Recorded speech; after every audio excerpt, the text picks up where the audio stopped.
Go Ford for your next truck or SUV and find an easier way to buy with Woodhouse Ford today. And experience the convenience of buying with Woodhouse Ford. Lease a 2023 Ford Escape Active for $397 per month for 48 months and 7,500 miles per year. First payment and $299 doc fee due at signing. Security deposit waived. Tax title license extra with approved credit. Expires 12/04/2023. Hi. Good evening. How are you doing? Good. How are you? Hanging in there, doing great. You're out on the West Coast? Yes. Very good. How is it out in LA? Good. Yeah, it's good. Sorry, I just have my second vaccine shot, and I'm feeling a little weak, but If you have to drop out at any time, at least we'll have something then. I know that. The show always goes on. I have my second coming up in about a week. And okay. I was a little sore on the first one. Very sore. And this time in Coco and I, so Coco had it like the day before I did, and she was feeling sick. And I was like, oh, I wonder if I'm going to feel sick. And sure enough, I feel a little clammy, but it's okay. It'll be fine tomorrow. It's done. Yeah, they say as you get into that second day that you're really going to feel things. Yeah. Well, it's, you take it easy and doing the right thing. And that's the whole point of we just want to get better and be able to play live again. Exactly. So doing all these Zoom calls and performances online and, going through PayPal, please pay me. Yes. I know how that goes. So other than that, have you been doing a lot of recording lately as you've been in lockdown? And just going forward, you have a great new single that's out. Tell us all about that. Yeah, so during the lockdown, I wanted to keep Coco Corley's the drummer busy, right? Because we were supposed to go on tour and it was all canceled. So I started writing songs, and then we were just rehearsing online via Zoom, and then we just met up with our producer Jason Orm. We just met up for a weekend and recorded all the new songs that we are now releasing. So yes, you just talked about Illusion of Freedom. That's the third single that we released since 2021. And little by little, we're going into releasing the whole album. So September should be the day of the release of the whole album. Yeah, that's the way it really goes these days, especially being thoroughly digital online, is to just release a single, really let it absorb and soak. And that's the way you build that audience. And then finally you can collect it as your EP or LP. Yes. And it's been good. We were really like wondering, because before those new songs, we were really into punk rock. I mean, we're still into punk rock, don't get me wrong. Oh yeah. But, we were just trying something different, something new, and we're very happy to see that people are enjoying it. So that's good. It's really high energy, Illusion of Freedom. What's the backstory behind that song and how that came about? Coco and I are both immigrants here, right? We're from France, right. And so it's a little bit of our personal story, in a way, just because when you realize the importance of a piece of paper, and that determines like what's gonna happen to you, really, Yeah. I think that's very that's big, and again, we don't choose where we are born, and sometimes you're lucky enough to be in a developed country, sometimes you're not, but it doesn't mean that you don't have big dreams and that you want to accomplish, and I think that everyone deserves a chance to whatever they dream about, they dream of, right. and I've so what I'm talking about in this song is that I had coworkers, for instance, that that also have big dreams, or where they're from, they had bigger careers, but then is in a situation here where their diplomas are not the same, or it's not in the same translated in the same language, they have to start over, and that can be behind in the kitchen or whatever. And the thing is, people treat you for how they see you in that moment, but they have no idea who, you know, no one knows really. And I was waitressing for a long time, and people, you know, look down on me just for being a waitress, but no one knows anybody's story, you Right. know. And that's, that song is kind of like, you know, like, hey, just give a chance to everyone, because you don't know who you're talking to. Yeah. Especially in this day and age, just with as much awareness as we have with immigration here in the States, and I know probably overseas too, it can be pretty harsh when people want to first come to a land of hope and promise, and they just are met with so much resistance from a great quarter of society. It's really tough. It's really tough. And you could feel that energy in the track. It's just, which you have in all your tracks. It's all incredibly energetic stuff. But especially in this, and the timing of it too. Wow. What's really amazing is, and you're really into videos, and the video for this is really cool too. I mean, if you haven't checked it out, people, I mean, you go on YouTube and it's just like, wow, I love that. How did the video come about? Well, because we were in the pandemic, we couldn't really travel anywhere, and we didn't really have like much budget. All the studios were closed and everything, so we needed just a very small team. So Maria is our videographer, and we were just going back and forth. And I said, hey, look, I know this girl. She's badass. She does roping. I'm a vegetarian, so it's not really my thing, roping, but you know, like this little Wow. cows. But I just think like just the idea of like, you know, as a French person, like the cowgirl thing is super cool. And so she's just an 18-year-old like rodeo girl, and I'm like, we've got to use this somehow. That's gonna be different, you know. So we went to Oklahoma, and yeah, she was up for it. She was like, yeah, sure, I'll do it, you know. And yeah, we just did something simple but fun and different, I think. Yeah, it's really eye-catching, and I think the importance of getting it out as a video can really get people turned on to your music. And I think you have such a good pattern now as a duo. You both are, you know, you have, seems like you have acting chops. I say this to a lot of musicians, like, you seem like you have acting. They're like, no, I don't want to act. And it's like, I watch these videos and it's like you have such a character down, and it's really, really beautiful that way. Yeah, I agree with the other people who said they don't have acting skills, because I don't. But as long as it looks good, that's great. It was fun because this time Coco was doing most of the acting. I was just driving, so I was like, yes, cool. Very neat. Director Junbei Zhao. Yeah. So, What was it like working with Junbei? so we actually know her through Maria. She's been on all of our videos since Nam Killer as a gaffer. She does lights, and she's amazing.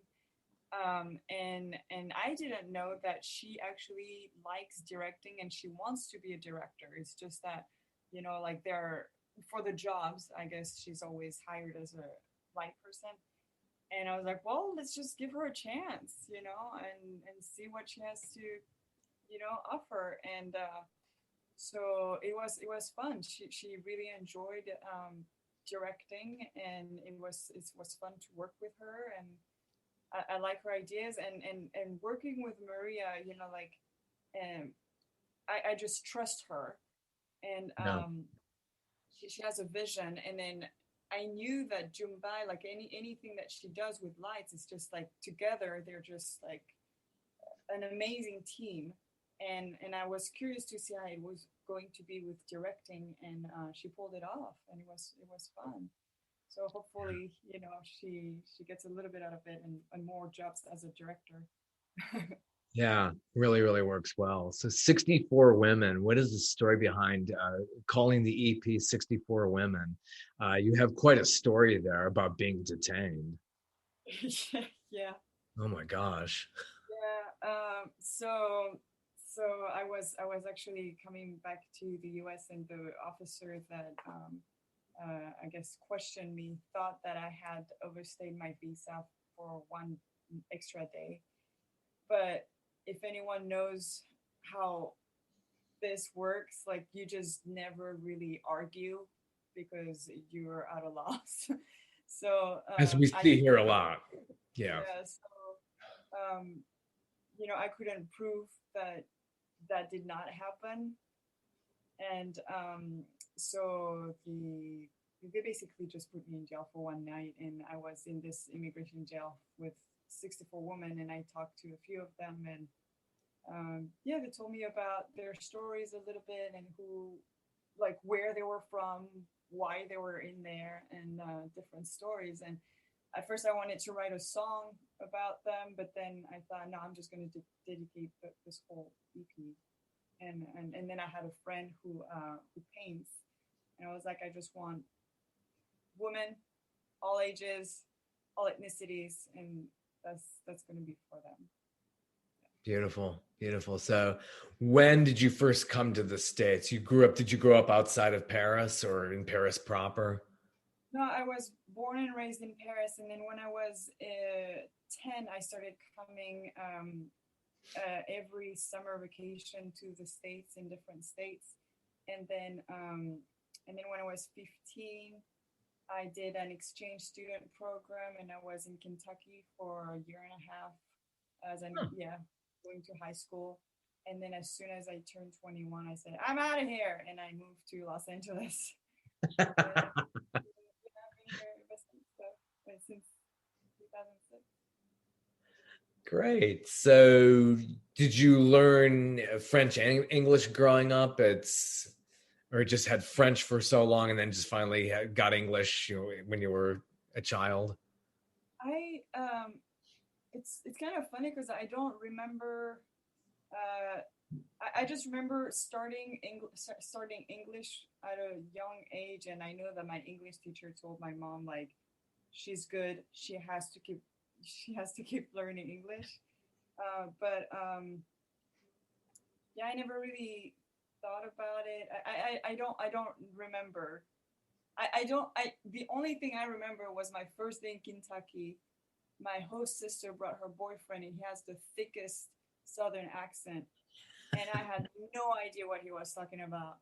And then they just were staring at me, and I was shy. And I was just like, I just don't know what you're saying. And, like, I don't know.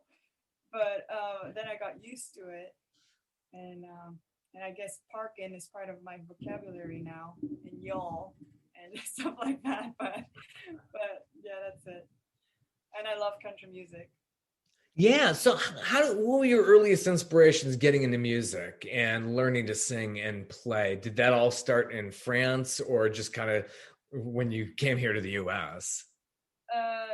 So I think that part of me knowing English is because of listening to American bands mostly, or Canadian, Alanis Morissette. Yeah. So I started listening to Alanis Morissette, and I think that she was a big inspiration for sure. Um, Wow. but I started playing the drums when I was 14, and then the bass. And I was just in bands. And then when I was in Kentucky and I didn't have bands anymore and anything like that, I was like, well, I'm just going to write my own songs. And that's when I started teaching myself the guitar. Yeah, Alanis Morissette was very big in the mid 90s. And I remember I was visiting Quebec and I was like, I haven't heard anything like this before. That was just really interesting. And it was like, but they played her constantly, no matter what city I was driving through. It's like she was like really exploding at that time. So now comes full circle. You really followed her and everything, and you have her guitarist. How were you able to steal her guitarist in a way and get him to produce for you? James Orme, is that how you say his name? Jason Orm. Yeah, Yeah. Jason. Yeah, I mean, yeah, he still plays for her, and it's kind of funny because so we met, I mean, over 20 years ago now, I think. I think it was like 2002 or three that we first met, and he was always nice to me. I met him after the shows, and I gave him like little cassette tapes of, oh gosh, I hope he doesn't have them because I would feel so embarrassed to hear any of it. We kept in touch, and then when he gave to friends, I would see him like after shows or whatever. And then I saw him when I moved to LA. He was playing in other bands, and I saw him in his other bands too. And then one day I just said, "Hey, do you want to listen to what I do now?" And then we started working together, and we started recording together with Half Metal Child Syndrome, and then we did 64 Women, and now this one. And he gets more and more into it, I think, and now he's almost like part of the band in a way as a producer. He really like it's cool because now not only he shares about us on his social media, but also like we were just releasing Illusion of Freedom, and he was like, "Hey, I hear this. Like, we need to fix this." Like, he really is part of it now, so it's cool.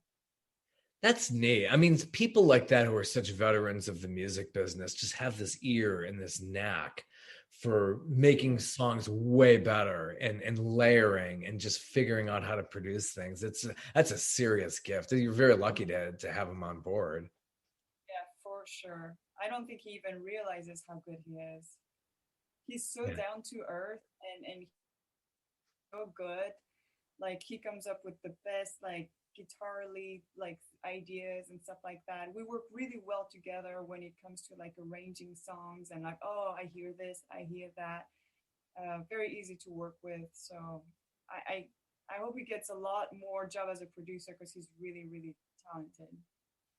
And you really showed up everybody by taking up the drums because I know that's tough for females to get involved, but they're some of the best drummers. I mean, my gosh. I mean, the first female drummer I remember seeing was from the Go-Go's. I was like, wow, they of course they could. I mean, they're better. I mean, and that's fantastic. What was it like dealing with that stereotype with people saying, "Oh no, that's a guy's instrument"?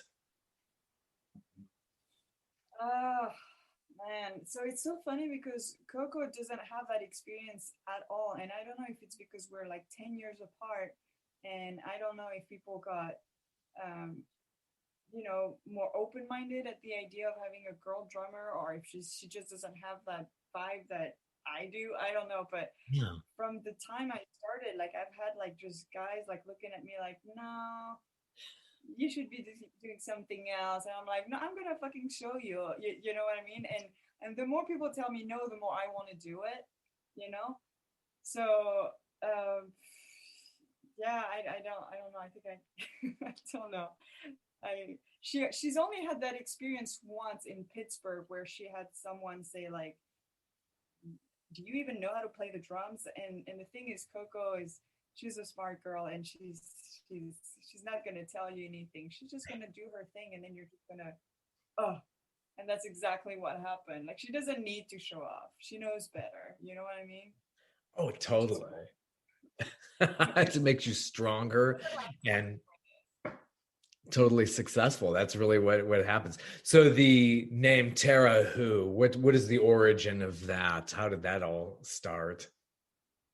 Oh well, there's a short version and a long version, so I don't know how much time we have. But the short version is that it was an email because back at the time that I started like doing this whole band thing, we had a bunch of gigs lined up with, but we didn't have a band name, and the subject of that email was Tarah Who, and then I had a list of names, and they were all horrible. And my bandmates at the time were like, "Let's just go with the subject, and we'll change it later."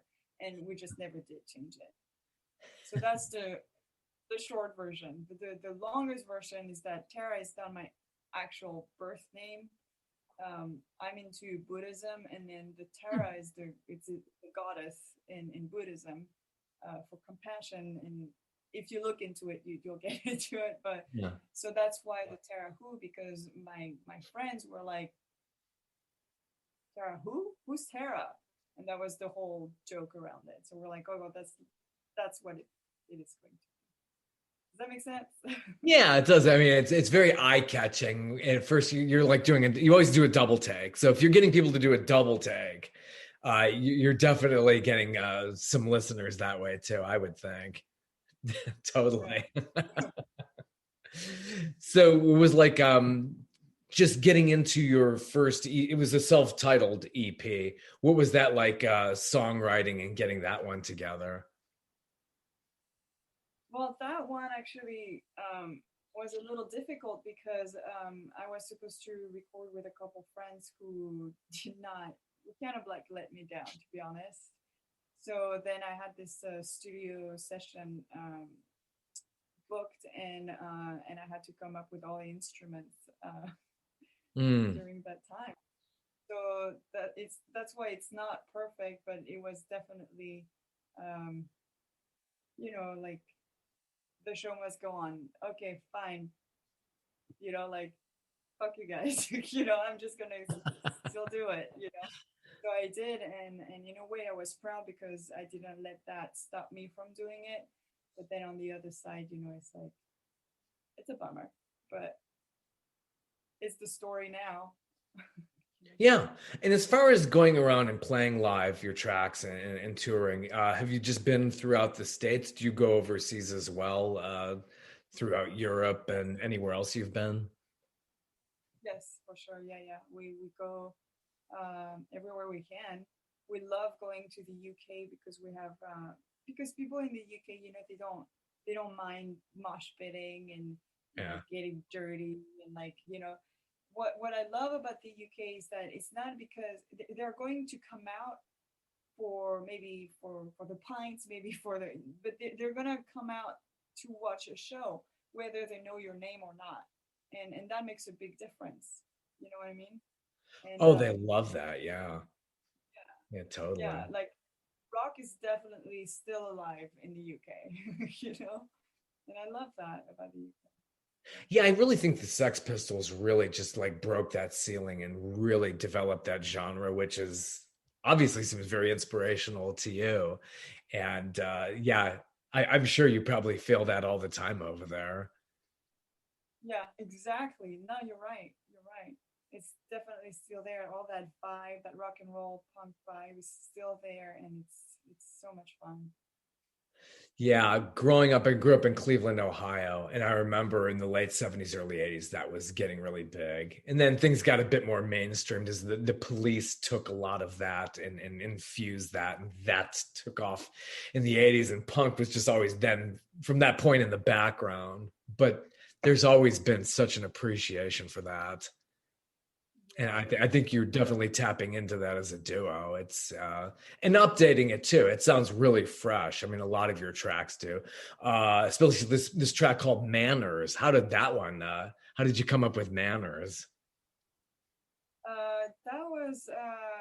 that was kind of difficult because I wanted to talk about my mom's experience as so my mom was abandoned and she was raised by nuns, so she Wow. has all of those, she's very polite, she has all of those manners, and but when it comes to like being affectionate and all that, she didn't have that because she didn't have her parents or people who really took care of her like that, and that's what I wanted to talk about. But I also wrote this song during Black Lives Matter, like it's still happening, but during well, when George Floyd unfortunately passed. So um it was kind of like also a reminder, like again, it's really difficult to talk about religion and all that, and it's not against religion, but it was to make a point that you like just put the book away, put the institution away, just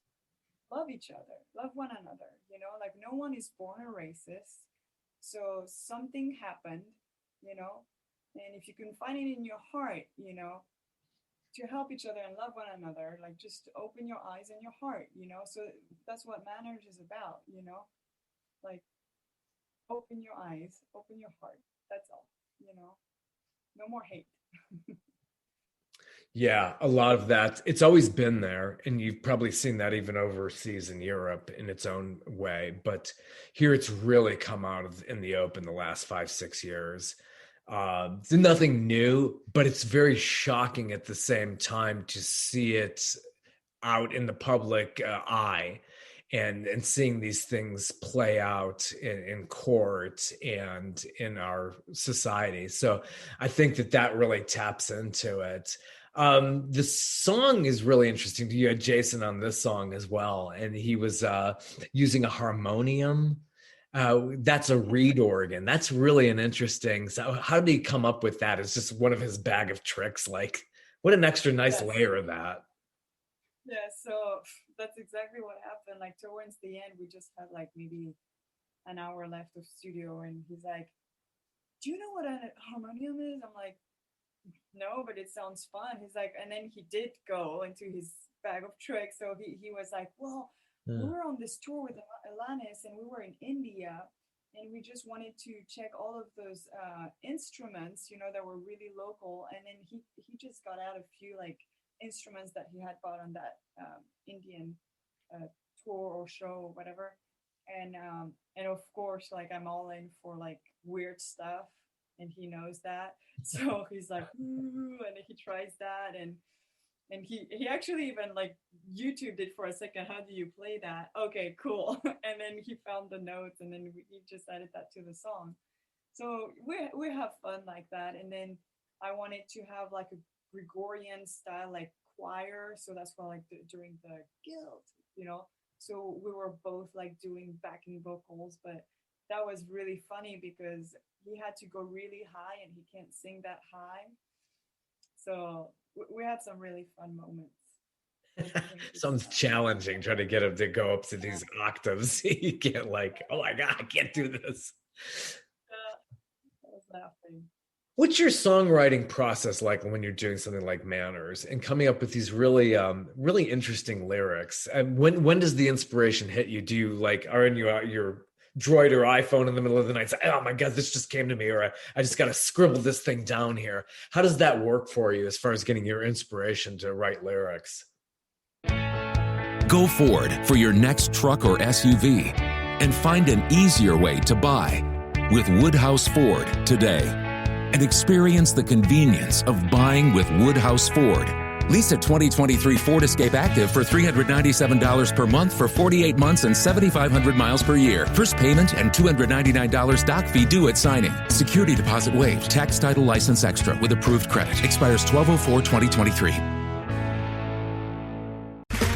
Okay, round two. Name something that's not boring. A laundry? Ooh, a book club. Computer solitaire, huh? Ah, sorry, we were looking for Chumba Casino. That's right, ChumbaCasino.com has over 100 casino-style games. Join today and play for free for your chance to redeem some serious prizes. ChumbaCasino.com. No purchase necessary. Void where prohibited by law. 18+. Terms and conditions apply. See website for details. Well, it's exactly what you just said. I don't like to do it on my phone unless it's absolutely necessary. I like to feel my hand cramping almost, you know. Yeah, and yeah. I'm very old school to that, but I always actually carry like a pen and a piece of paper. Sometimes I just have like a piece of paper in my back pocket, and it's nothing, but it's just that in case I need to. The worst part is when I need to do it when I'm driving, because then I'm like this, you know.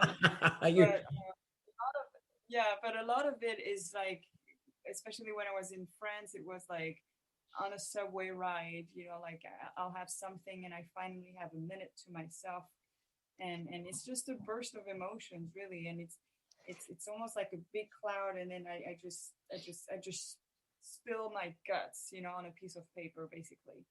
And I hear the music already. It's kind of weird, but I already hear how it all goes together. And then my thing is I always timestamp it. I know when and like everything. and then I just let it go. And then when I feel like it, it's all about feelings. Like I never push anything. When I feel like it, I come back to it. And then to me it's if I remember what I've done, it's meant to be. If I don't remember, then it was not meant to be. And then I just move on to the next thing. So yeah, that's pretty much it. It's And really then interesting to hear that. Yeah. I don't know. And then I make a demo, and then I send that to Coco. And then that's really just for her to know the feeling and the groove and everything. It's because I never went to music school, so I can't tell her, anything, but she hears it. And then obviously she can put her own stuff too, or I tell her like, okay, here I did this, but what I really want to do is like, whatever. And she has better technique than I do. So then she does it. And then when we go into the studio with Jason, sometimes he's like, okay, guys, this is a little too busy here, or this is this, or I hear this. And then we discuss it. And then it's the three of us, really. So how did you meet Coco? How far back does the duo go as far as when you've met? Also from France as well. So we met online actually because we were friends through Facebook. Well, when she was still in France and I was in the US, I think it was because we must have friends in common, being drummers. And then when she moved to LA to go to Musicians Institute, and she emailed me to see if I could help her out, like finding like where she could stay and about Los Angeles and stuff. And that was it. And then a few months later, I needed a new drummer, so I hit her up. I was like, hey, do you want to come out to a show? And then after the show, I was like, so do you like what you hear? She's like, yes. I'm like, well, do you want to audition? And she was like, sure. So I auditioned a few drummers. She was one of them. And she was very shy in the beginning. I was like, oh my gosh, I'm going to need to break her because like Yeah, communicator. Yeah. And then she got more and more comfortable. She started playing louder and all that, and now we're inseparable. Yeah, you could tell in the videos, and especially the video for Manners. That's a really interesting video too, done in downtown LA. What was it like shooting the video for Manners? It was nice. It was during the pandemic. It was that one was actually during the elections. Right. Almost, we were afraid that riots were gonna happen or whatever, because that's what they were saying, depending on who wins and whatever. So we were shooting as much as we could, and every time we had a second, we were just looking at the results, We were all on edge everywhere. That's for sure. Yeah. But no, it was really fun, and was it was safe. It was a beautiful day in Los Angeles, as it always is. Yeah, it's got a great look to it. The video for Manners is mainly shot in Super 8mm film, which is what I grew up on, and it does have that unique quality to it. Beautiful. It really does. It's so fascinating. Super 8mm film, you're really limited because you can buy them by the cartridge. So you're limited to about 3.5 minutes per cartridge. And, back then, I mean, this is all we had. This was before video cameras. So everybody was able to get them developed, and you didn't know what you were going to get back. But there was a mystery in that too. I really love that. Yeah. Really miss that. It's got a great look to it, and the way that it was conformed to video, and it just has that really unique quality to it, and a very rough quality. It's funny because I was doing Super 8 films as a kid and a teenager, we tried very hard to get really good professional images out of it. Nowadays, it's like you use that to get that grungier look. Yeah. Funny how that comes full circle. So the director, Lena Baez, how did you get together with Lena and developing this idea, and why you decided to go with Super 8? So Super 8 was Maria's idea. So what I like about so Maria and I now are really good friends, and basically when I record a song, I have a vision of it's kind of like the way that I'm writing, how it's like it just comes. It's like one day I'll be listening to the song and then suddenly I'm like, oh, I know what we're gonna do for the music video. So then I call Maria and then I'm like, okay, so I'm thinking this and this and this. What do you think? She's like, okay, give me a second. And then she's like, 2 days later, she's like, okay, so I'm gonna tell this director, and like whatever. And then to start the process, then we have a meeting, we talk about it and stuff like that. So Lena, she was on our music video Pentamath. She was, I think, assisting the director, and to be honest, I didn't really know that she actually wanted to be a director, but I that's when I first met her, I think. And then the next day we shot live sessions, and she was directing those, and I really liked the way she directed us. Yeah. And then when she did a presentation on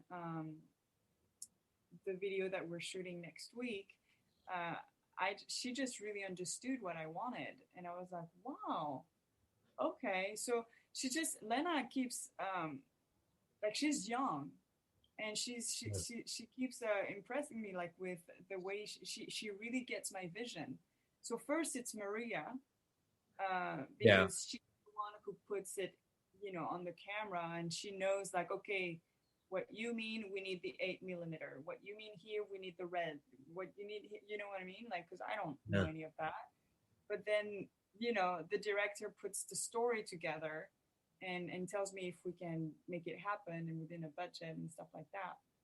So it's very cool. Like, we have this little team, this little crew going on, and Marie also is very fair. So first she tries to get women to help women in the film industry, but if not a woman, she really goes for, like, people who really want the job and who are really good and stuff like that. So then we have this amazing crew of people who really want to work and really want to do something different,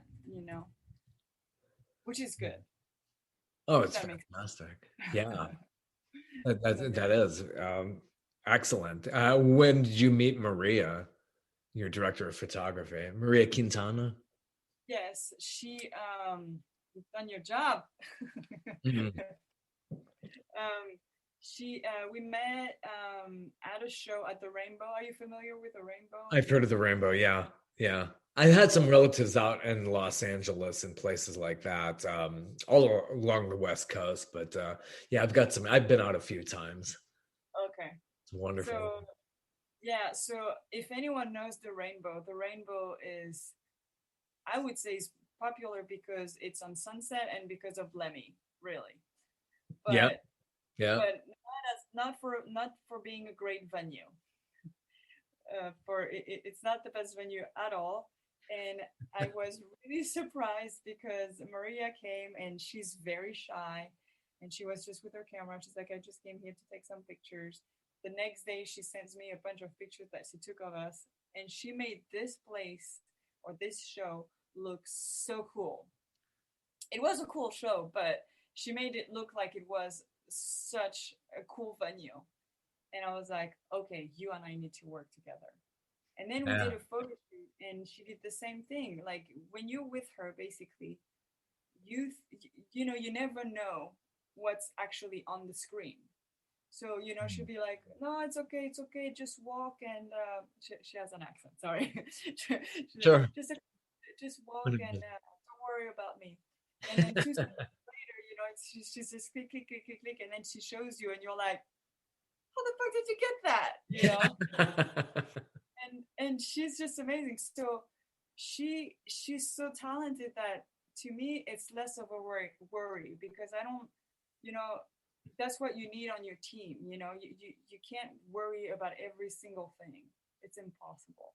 So when I work with her, I know that I don't have to worry about anything, that it's going to look good. We have the same taste in, images, and I can just relax. She's got it. If she's happy with the shot, I know that it's going to be good. So that's fantastic when you could just simply trust and not do any micromanaging. Everybody does their job. I think it comes out so much better. Everything does. exactly. Really. So what's the recording process like right now through the pandemic? Are you doing pieces, parts onto files, sending files, somebody's mixing everything together? Or are you guys playing live together at certain points now? Or you feel a little more comfortable doing that? For this album, we just met for one weekend, and that's another thing. Like, I trust Coco to just learn the songs, and then I practice on my own. And then we just met, and we were playing the songs for the first time that one weekend. We didn't have we were missing one part of the vocals that I had to send in, because it was no vaccine at the time, so we were all wearing masks and everything, keeping a safe distance and stuff like that. So it was kind of weird, and we only had 2 days, and then I just sent in the last part of vocals, and then Jason was able to mix all of this together and made it sound really good. And then Jesse Cannon, who is the master, he does all the master for our songs. He's based in New York, and he just was able to just put everything together so that it sounds all square. So all of your material, the EPs, can we get those on CD form? Is it all just download or both? Yeah, anything on vinyl yet? We want to do vinyl, but that will depend on the budget a little bit. but yes, that would be great. We are doing CDs because in France they're still very much into CDs. So we're going to do that for Europe because we do have a distribution deal happening, so that's good. And then we're going to get a few sent over for the tours. Like if people still buy CDs, hopefully we'll have a few on hand. And they should, because our friend Angie, who does the artwork for us, she did an amazing digipack that looks very, very cool, and I'm really excited to share that. Judy was boring. Hello. Then Judy discovered ChumbaCasino.com. It's my little escape. Now Judy's the life of the party. Oh, baby, mama's bringing home the bacon. Whoa, take it easy, Judy. The Chumba life is for everybody. So go to ChumbaCasino.com and play over 100 casino-style games. Join today and play for free for your chance to redeem some serious prizes. ChumbaCasino.com. No purchase necessary. Void where prohibited by law. 18 plus terms and conditions apply. See website for details. With the Lucky Land Slots, you can get lucky just about anywhere. This is your captain speaking. We've got clear runway and the weather's fine, but we're just going to circle up here a while and get lucky. No, nothing like that. It's just these cash prizes add up quick. So I suggest you sit back, keep your tray table upright, and start getting lucky. Play for free at LuckyLandSlots.com. Are you feeling lucky? No purchase necessary. Void where prohibited by law. 18 plus terms and conditions apply. See website for details. Yeah, you have a lot of good artwork with every single that you do, somebody's designing a cover for that. I love the font and the things that they do to express that. You have some good artists there. Thank you. Yeah, Angie, she's a good friend of mine. She's in Paris, and she, same thing as Maria. We work really well together. I just tell her, like, okay, I'm thinking about this and this and this. And then the next day she comes up like, do you like that? I'm like, yep, that's it. Thank you. So I love that little team that we have right now. It moves things a lot faster. It's really cool. Another video that comes to my mind is Swallow That Pill. That looked like a lot of fun. You go to watch that video, and there's a lot of like going into like those destruction rooms. Is that where that kind of thing was shot? It's like you're just destroying things left and right, and have the masks on. Yeah. For that one, so that one was shot by Erica Torres, and she's a friend of ours. and same thing. This was during the lockdown, so we couldn't do much. But luckily, this was open. And Coco had mentioned to me like months prior, like, hey, when everything reopens, like I found this break rooms, like we should try one day. I'm like, yeah, sure. So when we were deciding on, releasing a music video for Swallow That Pill, I said, well, do you still want to go to that break room? She's like, yeah. I'm like, because I think that would be perfect, because this is about like breaking a cycle of a lifestyle, and it's about like frustration. So we can just be breaking shit for like 3 minutes. It will look cool, and it worked. I think the camera effects really add to this. You watch the video, a lot of speeding up and slowing down, and just that really works. Wow, that's very impressive. Yeah, that's really her thing, actually. Yeah. As a video editor, which I am by trade, I notice a lot of those things, and I love the techniques, and I always want to get into whatever is the newest and the most trendiest. Sometimes these effects don't really date as well. It kind of it's like done in its own time. Like going way back into the 90s, they were into doing the strobe effect. That was very, very big. And I watch some concert films now where they're doing, and I'm like, that was so 90s. They so loved to do that. But it was so hot at that time. So, fonts and things like that, just like they have their time, and it moves on. In the way that this video is edited, there's a lot of blended imagery, and it just gives you that real raw grit again that's you've had in your other videos. It's really neat. Another great track, Numb Killer. How did that one come about? That one, I rode in the back seat of my friend's car. We were headed to Ventura, and I was hearing on the radio. That's when the terrorist attack in Manchester at the Ariana Grande concert happened. Oh, okay, yeah. And remember that. We were just like I was hearing the news, and then I couldn't stop thinking about it. And like I try not to listen to or read the news, because I think that instead of just reading and just moving on with my day, it just stays with me too long, Oh, yes. Yeah. So hard. And that's what happened. So I was just like thinking about it. And then I was thinking about, it's not that I wanted to put myself in his shoes, because I could not, but I was just picturing like all those kids, and you've been to a show, and when someone is like watching, an artist that they love, there's like this joy, there's, and I was just trying to think like how, no matter what, like, I don't know if it's, I guess it's a duty for them, I'm not sure, but like, how can you go through with that, around kids, Yeah. Just like I was, so again, it's not like I can't put myself in their shoes. I can't, but it's just, I was just trying to understand, not to sympathize, but just like, anyway, so that's what Numb Killer is about. And for the video, well, it's funny because in Europe, like that video is pretty, people really enjoyed it. But here in the US, like we had a little bit of both.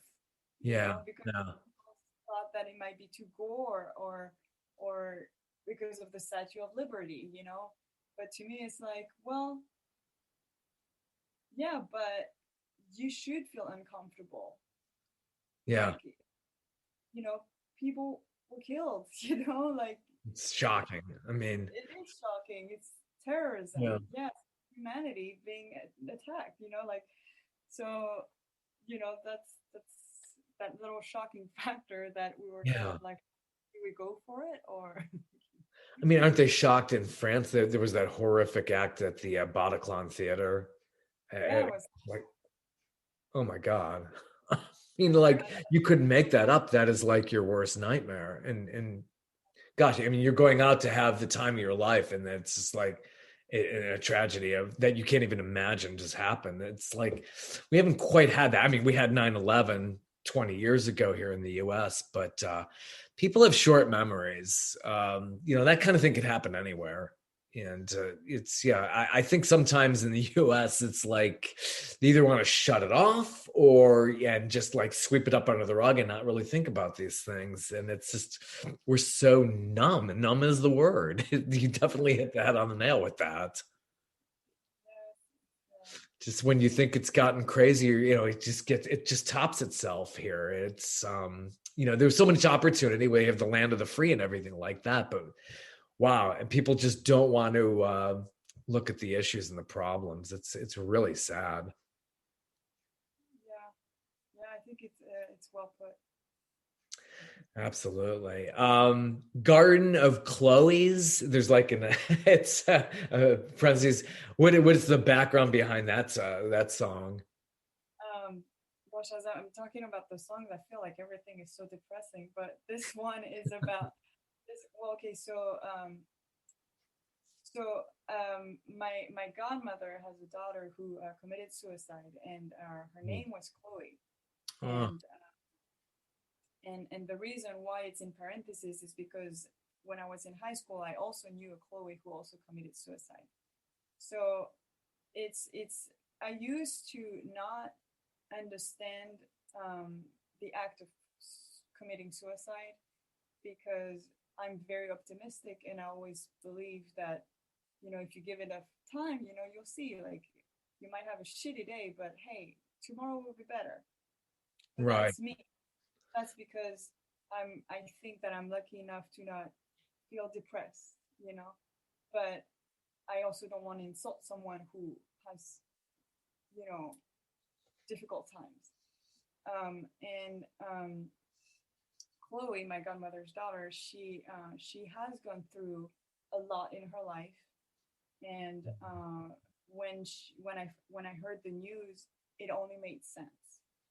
And for the first time, I knew that she was finally peaceful where she was at. And so that song is for her. It's called Garden of Chloe because she had a shop called Garden of Chloe. But yeah, so that song is about that. Wow, well, it's uplifting stuff here. Sorry. As you go into the future, are you going to stay with grunge? Are you interested in other genres? Did you like country and western a little bit? I don't think I could write country, but I mean, I don't really think about the genre of the music I put out, to be honest. I think that's why it's hard to categorize us into like a punk or grunge or, type of band. I to me, it's all about the emotions and the feelings.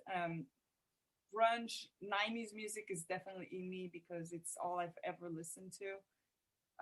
So I think that's what comes naturally. But, if, like, for instance, the song Hurt is very slow, to me, it was more like PJ Harvey kind of style. Yeah. Like, whatever, if a song comes out like punk rock or slow or more pop, like the one that's coming out in a few days, be it. To me, it's just about like the song itself and the emotions coming out and what's right for that message, not to fit in a category like, yes, we're two chicks who do punk rock, yeah, you know what I mean? Yeah, totally. It's great. And as far as like what you're releasing this year, what are the plans for the rest of 2021 and going into 2022 as far as recording goes? Do you plan to have another EP out before the year's out, or just wait until 2022? So we have we have 3 more songs released that we will release until September. We will release the LP. And then we have a few shows coming up. Whew. We haven't played shows in a while. Yeah. And I think after September, that's when I'm going to probably start writing again, because we like to record at the end of the year so that we can release everything in 2022. Yeah. something in the new year. So what are your next shows? Where are they going to be held, your next shows? Are you out in California? The very next one is in Texas for the Women's Motor Show. And then we have one in London. And then we might have one in south of France. Oh, you're all over. Yeah. I'm really hoping for the one in south of France too. So I'll send him that video and tell him, hey, man, book us. I'm already promoting it. You itching to get it back out and doing more traveling? Do you love traveling? Yeah, for sure. Although I've been rescuing dogs, so I have 4 dogs. Gosh, if people could take care of them. I'm that way with cats over here. I swear, I got a cat farm here. It's like I'm bringing cats in here all the time now. Yeah, you just being an animal lover, that is kind of part of that. I think it goes when. Are you totally vegan or just vegetarian? Vegetarian. Yeah, I'm French. I have to have my cheese. I know. Love cheese. I gotta, as you get older, you kind of have to watch how much dairy you're taking in. It's just harder to digest. But love it. Love it. How is that with people in France? Like, hey, I'm a vegetarian, because it's hard to be a vegetarian and be in France. I know. And you know what? The first time that I went back home and I was vegetarian, I thought I was going to have a hard time with my friends, especially because, like it's always like, saucisson and like stuff like that, like meats and stuff like that. And no, like no one gave me a hard time. So I was able to eat and not being judged for it, and it was very good. Yeah, so good. Yeah, when I was in London, I was like, I think this was around the mad cow disease era, and I was like, I don't want to do any meat when I'm in London. I was like, they have wonderful vegetarian area in the Soho area where Paul McCartney had an office. It was just perfect. I'm glad he was there, because he probably influenced all the vegetarian restaurants over there. So good. It was really, really good over there. Excellent. Well, I really appreciate your time. I had a lovely evening. Thank you. You too. Best wishes to you, and good luck with your second COVID vaccine shot. Yeah, thank you. Take care. Judy was boring. Hello. Then Judy discovered ChumbaCasino.com. It's my little escape. Now Judy's the life of the party. Oh, baby, mama's bringing home the bacon. Whoa, take it easy, Judy. The Chumba life is for everybody. So go to ChumbaCasino.com and play over 100 casino-style games. Join today and play for free for your chance to redeem some serious prizes. ChumbaCasino.com. No purchase necessary. Void where prohibited by law. 18+ terms and conditions apply. See website for details.